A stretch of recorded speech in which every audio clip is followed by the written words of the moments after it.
Hi ඉතින් ඔයාලට කොහොමද? ඉතින් අද වීඩියෝ එකෙන් අරගෙන එන්නේ පාදුවා සන්ත අන්තෝනි මුනිතුමාගේ පල්ලි ගියා අපි. ඉතින් අපි පාස්කු ඉරිදම තමයි ඒ පල්ලියටත් ගියේ. ඉතින් මම මේ වීඩියෝ එක කලින් වීඩියෝ එකට එකතු කරේ නැත්තේ වීඩියෝ එක ගොඩක් දික් වෙන නිසා. ඉතින් අපි පල්ලියට ගිහිල්ලා බලමු මොනවද අපිට බලන්න පුළුවන් වෙන්නේ කියලා. ඉතින් මේ තියෙන්නේ ඉස්සලාම අපි පළවෙනියටම පල්ලියට ඇතුල් වුණාම අපිට මුළු පල්ලියම බලා ගන්න පුළුවන් වෙන්නේ මේ විදිහට. ඉතින් ඇත්තටම මේ ඉතාලියේ තියෙන පල්ලිවලට ගියාම මේ ගෘහ නිර්මාණ ශිල්පය භාවිතා කරලා තියෙන විදිහට හරිම පුදුම හිතෙනවා. මේවා කොහොම ගොඩනගන්න ඇතිද කියලා. ඉතින් ඒ තරමටම පුදුම ලස්සනක් මේ පල්ලිවල තියෙනවා බලා ගන්න අපිට. ඉතින් දැන් මේ පේන චිත්‍රය දිහා බැලුවාම අපි කොතනට ගිහිල්ලා බැලුවත් අපිට පේන්නේ ඒ චිත්‍රයේ ඉන්න දේවමෑණියෝ ජේසුබිලින්දයි අපි දිහාම බලාගෙන ඉන්න විදිහට. ඉතින් ඒක හරිම පුදුමාකාරයි. ඉතින් අපි ඒ කියන්නේ ටිකක් ඉස්සරහට ගිහිල්ලා බැලුවත් ටිකක් පැත්තට ගිහිල්ලා බැලුවත් කොහොම ගිහින් බැලුවත් අපිට පේන්නේ අපි දිහා බලන් ඉන්න විදිහට. මම දන්නේ ඒක ඔයාලට වීඩියෝ එකෙන් හරියටම පේනවද කියලා.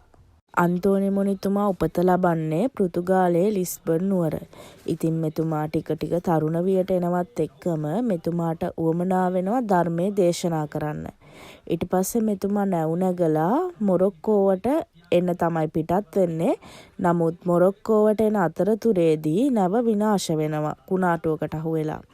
ඊට පස්සේ මෙතුමා ඇවිල්ලා නතර වෙන්නේ ඒ නැවේ කොටස් එක්ක කොහොම හරි මෙතුමා ඇවිල්ලා නතර වෙන්නේ ඉතාලියේ සිසිලියා දූපතට.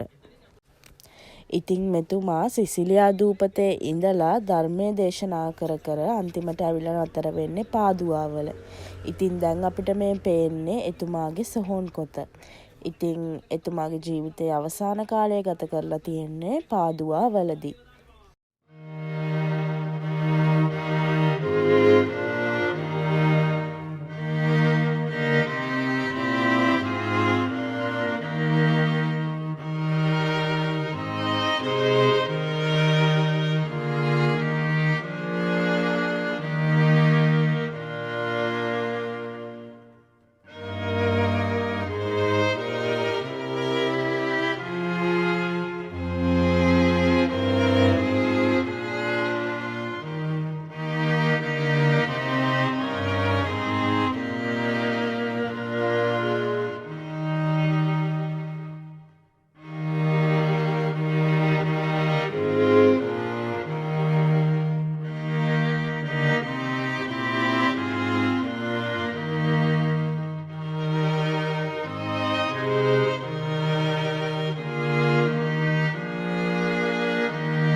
දැන් අපි යන්නේ ශුද්ධෝ අන්තෝනි මුනිතුමාගේ ශුද්ධෝ වස්තුන් දැක බලා ගන්න. ඉතින් අන්තෝනි මුනිතුමා දේශනා කරමින් ශුද්ධවත් ජීවිතයක් තමයි ගත කරේ. ඉතින් එම නිසා අපිට මෙතනදී දැක ගන්න පුළුවන් වුණා එතුමාගේ දිව සහ හකු ප්‍රදේශය දි รา පත් නොවි තාමත් අපිට දැක බලා ගන්න පුළුවන්. ඒ වගේම අපිට එතුමා ඇඳපු වස්ත්‍ර ඒ වගේ දේවලුත් දැක බලා ගන්න පුළුවන් වුණා. ඉතින් මේ තියෙන්නේ එතුමා ඇඳපු සලුවක්.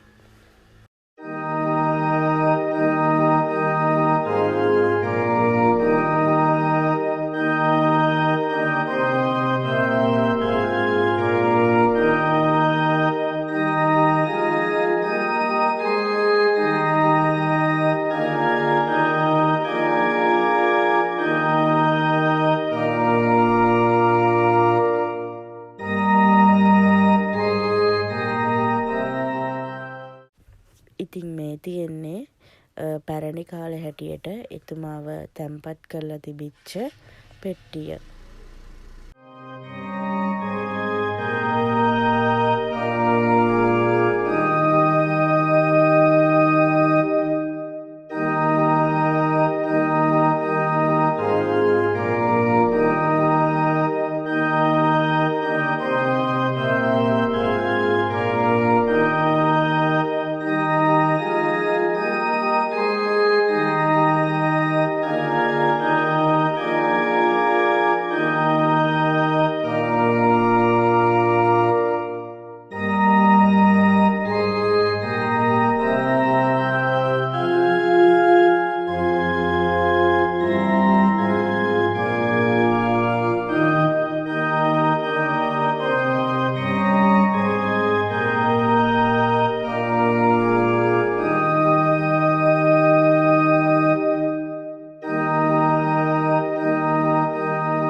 ඉතින් දැන් තමයි අපි වීඩියෝ එකේ වැදගත්ම හරියට ඇවිල්ලා තියෙන්නේ. දැන් මම මේ ඔබට පෙන්වන්න යන්නේ ඒ ශුද්ධ වස්තුන්. ඉතින් මේ තියෙන්නේ එතුමාගේ හකු ප්‍රදේශය. මං හිතනවා ඔයාලට හොඳින්ම පේනවා ඇති කියලා. මේ තියෙන්නේ එතුමාගේ දිව.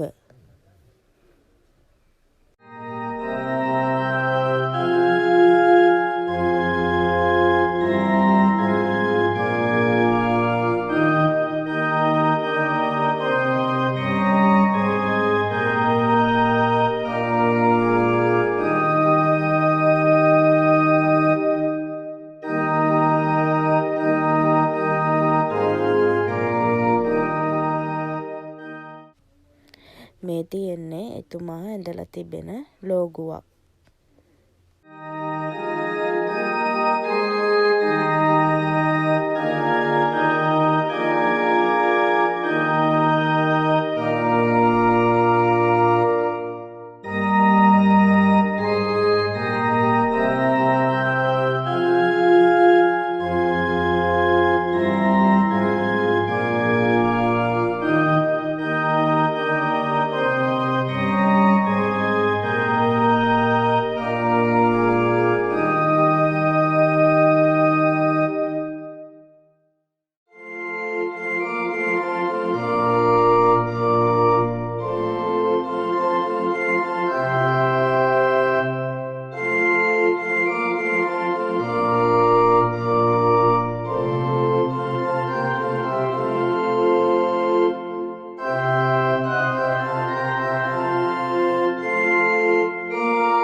ඉතින් අපි පල්ලියට ගිහිල්ලා ඉවරුණාට පස්සේ අපි පාදුවා පාක් එකට ආවා. ඉතින් දැන් ඔයාලට මම මේ පෙන්වන්නේ පාදුවා පාක් එකේ තිබිච්ච කඩ. ඉතින් මේ කඩවල් වල ඉතාලි කෑම වර්ග, එතකොට එක එක සුවනිය, ඒ වගේම ඇඳුම් පැළඳුම්, ඒ වගේ හැම දෙයක්ම ගන්න තියෙනවා. ඉතින් විශේෂම දේ තමයි ඉතාලියට ආවෙනික ගොඩක් කෑම වර්ග මේ කඩවල් වලින් අපිට ගන්න පුළුවන්.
ඉතින් අපි දැන් ටික ටික වීඩියෝ එකේ එන්ඩ් එකට ඇවිල්ලා තියෙනවා. ඉතින් තව ලස්සන වීඩියෝ එකක් අරන් ඉක්මනින්ම එන්නම්. එතකන් ඔයාලා හැමෝම සතුටින් පරිස්සමින් ඉන්න. බයි.